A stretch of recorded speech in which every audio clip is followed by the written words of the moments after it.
What up, guys? The Bench Buddies are back with our Week 8 college football preview and picks. We do have Ty back with us here after his little hiatus. So let's jump right into it and talk about last week.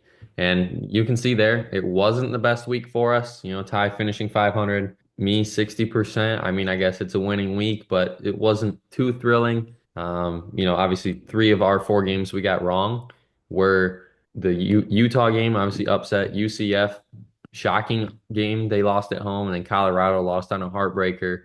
But obviously, I'll let you talk about that Ohio State Oregon game. Yeah, I mean, I was just gonna say, I think now that we're halfway through the season, I think up until now, you're still basing a lot of your picks on preseason predictions for some of these teams like Utah and UCF. So I think this is kind of where we're getting to the point where it's like, what have you done for me instead of what is everyone telling me about these teams? But as for the Ohio State game, it's tough to really break that one down moving forward because a lot of people would say they're going to play each other again. That seems very likely. And Oregon beat them, on a last second slide at home by 1 point. So can you really say Oregon is the better team? It's tough to say.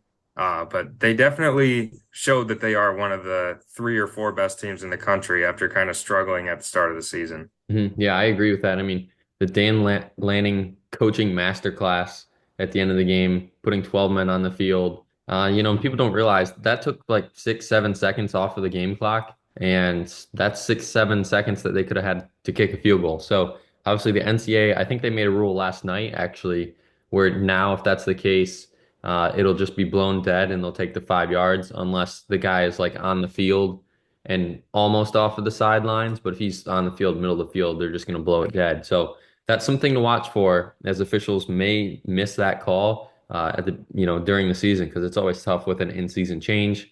But nothing really good here for our betting.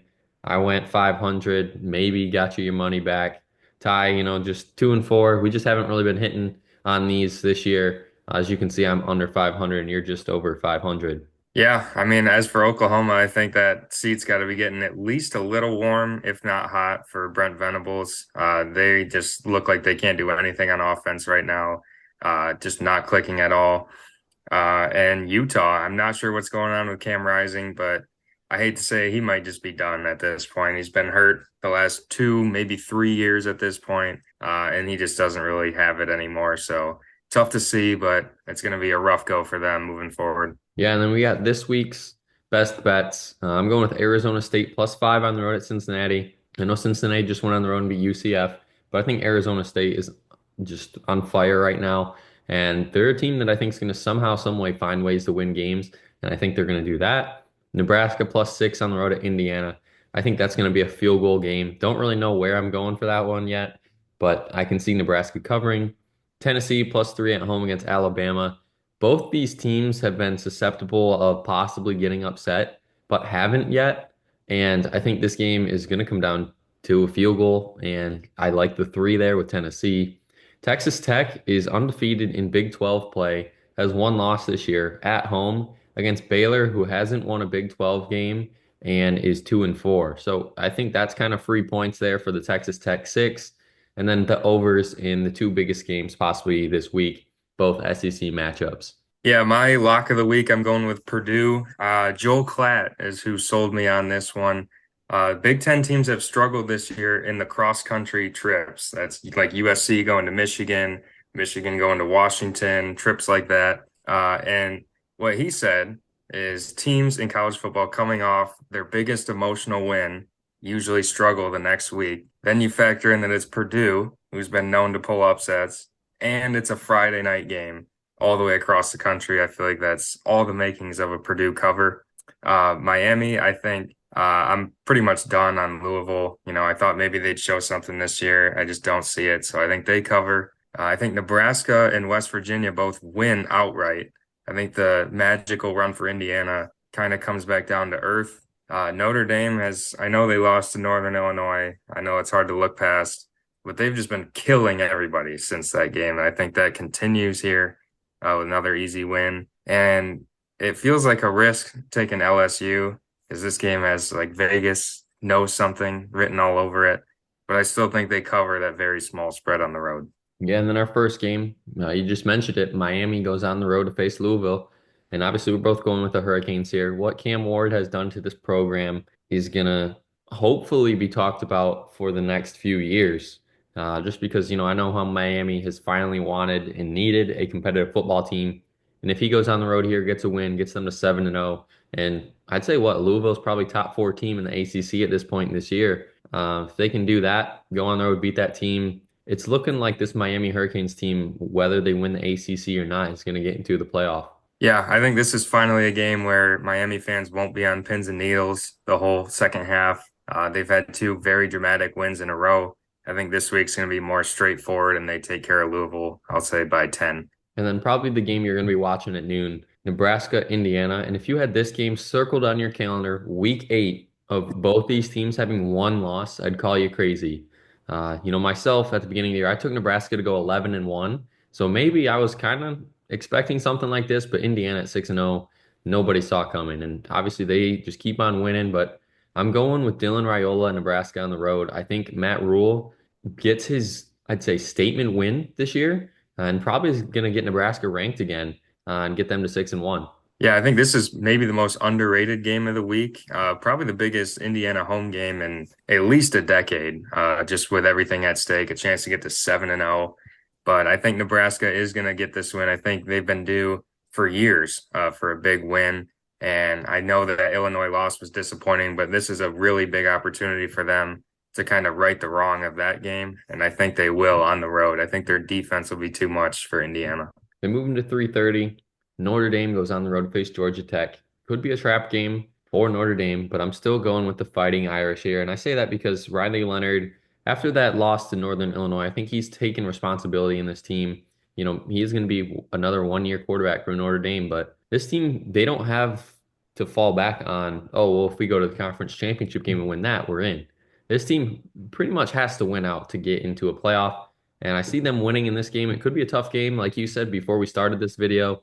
Notre Dame could win by 20, or they could lose this game by 3. And that's why I'm staying away from the betting perspective, and I'm just taking Notre Dame money line. Yeah, I feel like nobody really wants to say it given that bad loss for Notre Dame, but they have just been blowing teams out ever since then, similar to Clemson, two teams that have bad losses but have just looked dominant since. And I think that continues here. I really think Notre Dame is going to end up 11-1 at the end of the year. And that's more just speaking about their schedule than anything. They do have to get through the two service academies, which may actually be their two toughest games. But I think they get an easy win this week and just continue to cruise through October and November. Yeah, and then a huge game for us, obviously being Michigan fans, and it's going to come down to quarterback play. We all know it. Everybody in the world knows it that Michigan can't find their quarterback. But I think somehow, some way, they'll be able to establish the run in this game, and give Illinois credit for how good they've been this year. And their quarterback, what is it, Luke Altmaier, something like that. He's been exceptional this year for Illinois, and he is the reason why they are 5-1. Now, don't be shocked if Illinois wins this game at home. Coming from a Michigan fan, I wouldn't be too surprised if it happens. But I got to go with my team on the road here. Yeah, I think Jack Tuttle is going to be the difference here for Michigan. Finally, for a little bit, we saw some competent quarterback play. And now he's had a whole bye week to prepare for Illinois. And I think that's been big. I think he's kind of getting acclimated in the offense, getting comfortable now. And Illinois is a good team. Finally have downfield threat at quarterback. But I think the difference will be, can Michigan's secondary keep the ball in front of them? They got beat deep a couple times against Washington. But I think that's going to change this week. I think their D line will get home just enough, and Michigan will hold its own and get a win. Yeah, then also a huge game for playoff implications. You got Alabama and Tennessee, and a 3:30 start. I thought this would have been for sure a night game, just because of what we saw 2 years ago and how this game played out. Give me the Vols at home. Both these teams are struggling right now, scraping by some teams that they should be at least beating by a touchdown or more. And I just think this game means more to Tennessee right now because it is a home game and a true freshman in there. And DeBoer's first time in Neyland on the road in this kind of environment could be a challenge. And that's why I like the Vols here. But they just got to figure out how to establish the run because last week we did not see that in that Florida game. And Florida had an awful run defense. So if Tennessee can play the game that they want to play early and often, I honestly expect Tennessee not to run away with it, but have a comfortable win. Yeah, this is a tough one to pick for me. Both of these teams at one point this year looked like world beaters, that they could potentially win the national championship. But now Alabama's defense has just fallen off a cliff, and you could say the same about Tennessee's offense. They looked like maybe the best offense in the country for 3 or 4 weeks, and now they can't run the ball, and half the time they can't throw the ball. So tough one to pick. At Tennessee is going to be tough for Alabama, but I think that I know it was Vanderbilt. That's a really bad loss, but I think that lit a fire under them. And even on the road, I think they're going to be able to sneak out a win here, get to 6-1, and I think they can just the more winning they do, the easier it's going to be to forget about that really bad loss. And I think this will be a good start. Yeah, and then you want to talk about good starts. Both these teams undefeated in the MAC, and you probably didn't expect us to be talking about a MAC school and this early, just because of the implications. But let's say Western wins this game, they're 4-3, 3-0 in the MAC, and let's say they run the table, they finish 10-3, maybe they're the team that gets in. Or same with Buffalo, 11-2, they get in the playoff because they run the table. So I think this is a huge game that you definitely should check out if you're not really familiar with the MAC. Normally they're playing on Tuesday, Wednesday, and Thursdays, but that hasn't started yet. I think that starts next week for them. And give me Western on the road. Obviously, where we're from, Kalamazoo, Michigan. Got to go with the Broncos here. Yeah, this is a big game for my alma mater. 2-0 in the MAC. We haven't even made a bowl game in 3 seasons. So this is big, a chance to get to 3-0 in the conference. And going on the road against a team who beat Northern Illinois, took their ranking away. So a tough opponent, but I think the Broncos are going to be up for the challenge. I think they pull it off. And, who knows? Maybe we'll be MAC champions when it's all said and done. Maybe a playoff berth. Who knows? At 4, I think this game is the last of life for both of these teams. Whoever loses, definitely out of playoff consideration. Whoever wins keeps floating and watching as other teams fall. And I'm going with Colorado here on the road. They showed promise last week against K-State. Uh, Honestly, they could have won that game. If they would have won that game, be 5-1, probably ranked heading in this game. And Arizona, man, they are just trending in the wrong direction. They were 3-0, lost 3 straight. And I kind of see it going to 4, just because I think Fifta and McMillan, great, but outside of that, this Arizona team has no identity. Yeah, Arizona's been a tough team to predict this year, but I do think coming back home against this electrifying Colorado team, I still think they're going to have just enough to get this win. Colorado, really devastating loss last week. Obviously, gave up the lead late in that game to Kansas State, and now got to go back on the road. I think it's tough to bounce back from that if you're Colorado because they didn't really have a lot of room for error. And obviously now it's pretty much all gone. They really have to run the table to even have a chance. And I just don't see it happening. I think Arizona gets the home win. And then moving to the nightcap, LSU, Arkansas. LSU's emotional win at home last week against Ole Miss.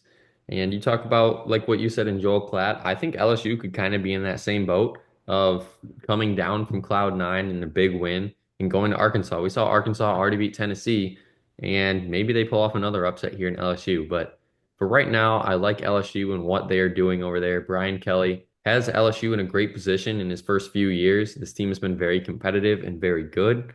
And I think Garrett Nussmeier could be in the Heisman race at the end of the year, the way he keeps playing. Yeah, I agree. I think Arkansas would have a great chance to pull the upset at full health, but their offense is a little banged up right now. And like you said, they already pulled a night home game upset against Tennessee, but that was when Taylon Green was healthy for almost the whole game. And this week, I think he's still banged up. So LSU, even coming down from that really exciting win, I still think they'll have enough to get the win on the road. And I think people need to start opening their eyes to this team because I think they're actually flying below the radar for a top 10 SEC team.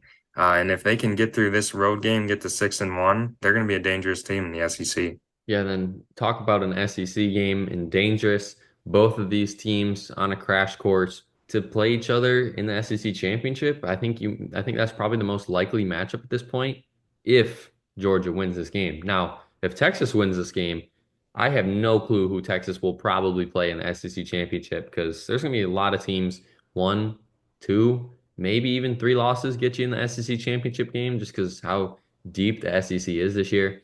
But I'm going with the Road Dogs and I'm going with the Bulldogs on the road. I think this Georgia team, after that game against Bama, it's been a new look team. And I think Carson Beck obviously has the experience in these big games, big environments. It's just another game for him. And Kirby Smart, I think, is going to outcoach Steve Sarkisian in this game. And that's going to be the key in this one for me. Who can coach a better game and a better game plan? And I give the edge to Kirby Smart. So that's why I'm going with Georgia. Yeah, I think Georgia is the more desperate team, obviously, already coming in with a loss, still having Tennessee on their schedule late in the season. So I think they need this game more than Texas, but it's just a really tough night environment. I think Texas is the best team in the country right now. I think they have the best quarterback in the country right now. So I still think Texas is going to get this win. Georgia, I think, has looked pretty lackluster all season, outside of one half against Alabama, where they looked like the best team I've ever seen. So if that team shows up, then obviously they can get the win. But I'm going to go off the 5.5 games of evidence instead of the one half. And I'm going with Texas to get to 7-0. And, if they win this, this would be their biggest win in maybe 10 years. Yeah, and then I think you want to talk about another good game and implications here. K-State and West Virginia. K-State, like we said, came back, beat Colorado. West Virginia, this team is so desperate for a win right now. They have been in every single game in a kind of this same situation.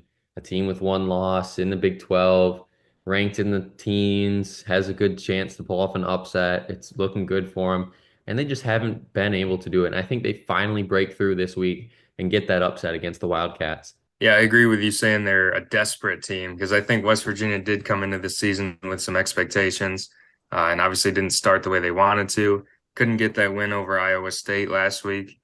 So this is a really big opportunity for them to potentially save their season, really turn things around. And Kansas State really had to pull one out late last week against Colorado. And I don't think they're going to have it in them to do that again. So I think West Virginia pulls the upset at home. And that's going to be it for our week 8 preview and picks. Come back next week to see how we did and as we break down all next week's games. But until the next time, the Bench Buddies are out.